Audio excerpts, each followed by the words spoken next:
Hello again, people. It's time for another recording. I first, though, wanted to hijack your viewing experience and take a little stroll down memory lane here. I put together a small slideshow of my family pictures. No, these are just a sampling of some of the iterations that we've gone through in the whole life of the project. It's really easy to forget how much has been done, so I wanted to just go through it. It started, believe it or not, with this logo. When I first got the idea of making my own mud, this was actually, DFC was still alive, and the first steps I took were to make a client, and I called it Ice Mud. And this was the logo for it. It's very sad, I know. And then we got the very talented Rashka, and she designed this. Now, this was built at my insistence. Some of you might remember this logo. It was on the website at one time or another, I believe, but it didn't see very much circulation. The next step was this. This was obviously never released, but it was a conceptual step to lead us to our current logo, which, frankly, is just wonderful. At least I think so. Other art that you might remember, this was released in the art form as the official map at one point.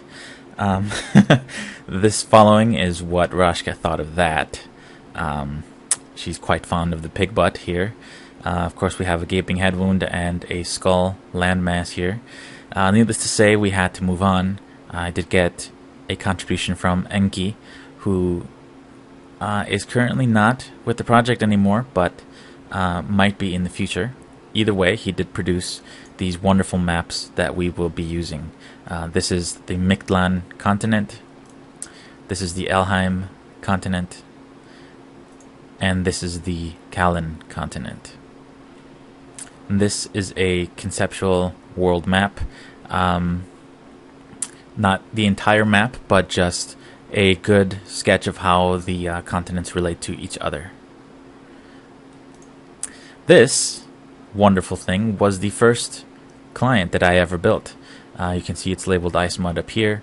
There's some conversation there between Qualner and I as he was helping me test this thing at the time. Not anything to see here. It was just my first attempts to get the networking parts down. This morphed into this following client, which is a lot closer to the alpha client, which some of you may remember or may have used. The actual alpha client was this.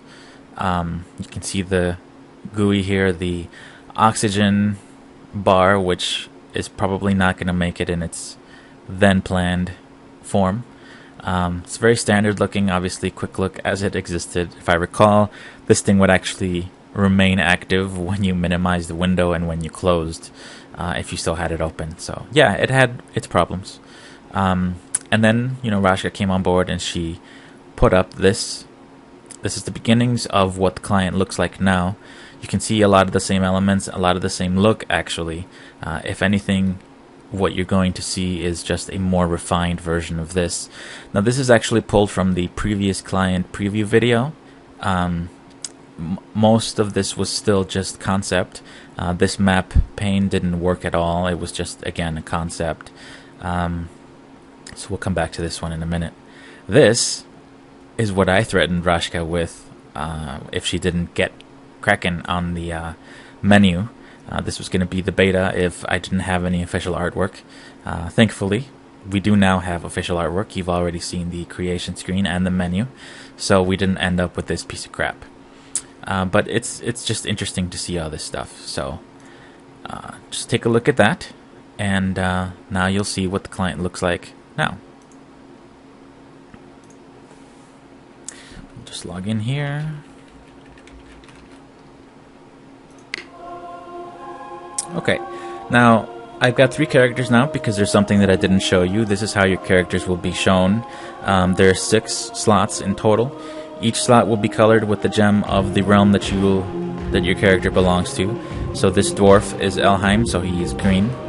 As you mouse over them, you can see what character it is, so that you're not wondering which one you're supposed to be selecting. This is blue for Kala. This is red for Mictlan. So this is my Zolan. It's actually my favorite character art, so I will go in with that one. Okay, hopefully this fits in the viewfinder. As you can see, it's pretty. It's a much more refined version of the previous example. I'm not going to show you the display in this video. We're already creeping into 5 minutes, and I want to keep them kind of short. I did want to just again showcase the main interface here. You can see the health, fatigue, and power. This brand here, the leather, is a refinement from the flag. It's a lot cleaner. You can see the brand of your realm in the background. This does change depending on obviously which character you've got selected. This is the timer, the compass, and these are the idle indicators. I will just play with the vital level so that you can see the animations.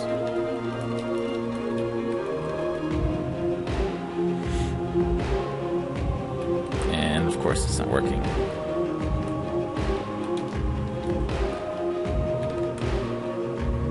There we go. Now you might notice some glitches, and that's primarily they happen when the maximum changes. So as long as the maximum does not change, it is a smooth transition. And of course I'll be trying to get rid of that little quirk as I progress.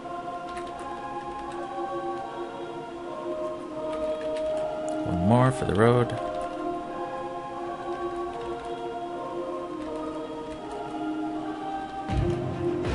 Okay. Everything is wired to the server right now, so all of these commands, I am sending them to the server, and the server is sending me a reply. I want to be very clear that these are canned responses from the server. The client is happily interpreting it as it normally would, but the server is very much just sending me back some commands that I pre-programmed in. So don't get too excited. The server isn't secretly done or anything. Again, just want to showcase encumbrance is wired in so that you can receive small updates as your inventory changes. That way you always know how much you're holding and how much you can or cannot pick up. Experience is also wired in. So again, you'll be seeing that update as you expect. There's also the timer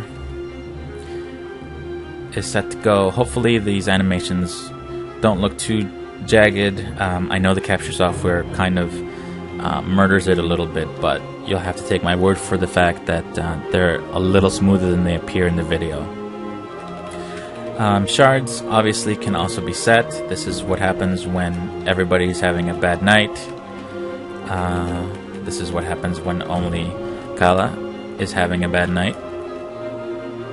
You can see the way the shard indicators look when empty. Lastly, you have the day indicators and the light indicators. I'll go into those in a different video. You'll be able to see them in action. The only other thing on this row here that is interesting is the different widgets. We've got 3 main widgets. This is the party one. Again, we'll be showcasing that later. This is the map, which is currently empty. I will showcase that in the next video. And then this is the inventory widget, which will update as you equip or unequip things. This indicator is currently green because it thinks I'm wearing something, but these will basically change into different colors depending on what condition the equipment is in. You've got head slot, neck slot, back slot, body slot, arms, gloves, held left, held right, legs, feet, and then 3 jewel slots and an ammo slot, all to contend with. These panes are set to toggle, so if you select one it will toggle. However, if you have enough screen real estate, you can hold down shift and activate more than one, depending on how much room you have to work with. Now here's no surprises here. You have the chat pane, which obviously is where the say sends, G sends, and plans go. You can disable that fairly simply. If you do disable it, the saves and stuff will all come in through the main window here, just like in DFC. Now this, you see a separation between the two. This was in the old client as well, and I explained it there. But this is essentially your main window. This is where all your room descriptions and everything that's going on in your room will happen. This side is reserved for the far C. I call it the far C panel. Whenever you are far seeing, it's actually a permanent command. So if you far see east, you're going to be watching east through this panel. So as things go down in that room, you will see them happen on this side of the screen. It can also be used for other things, like if we have a scry spell. The scry spell can have a window of 10-15 seconds, and for those 15 seconds you'll be able to see everything that's going on in that room through this window. Obviously that will be a little limited, so you won't be able to see people talking or anything like that, but it's like having video with no audio. And it actually looks a lot cleaner in practice. I will be able to show you that in a later video. But I do want to kind of wrap it up right now. Again, if you have any questions, please hit up the forums and post them there. I will be glad to answer them. I'm kind of moving through it just because I don't want to take a whole lot of time, and I'm sure that I'm leaving things out. So I will try to cover things in more detail in future videos, but this is just a teaser of the client as a whole. Thanks.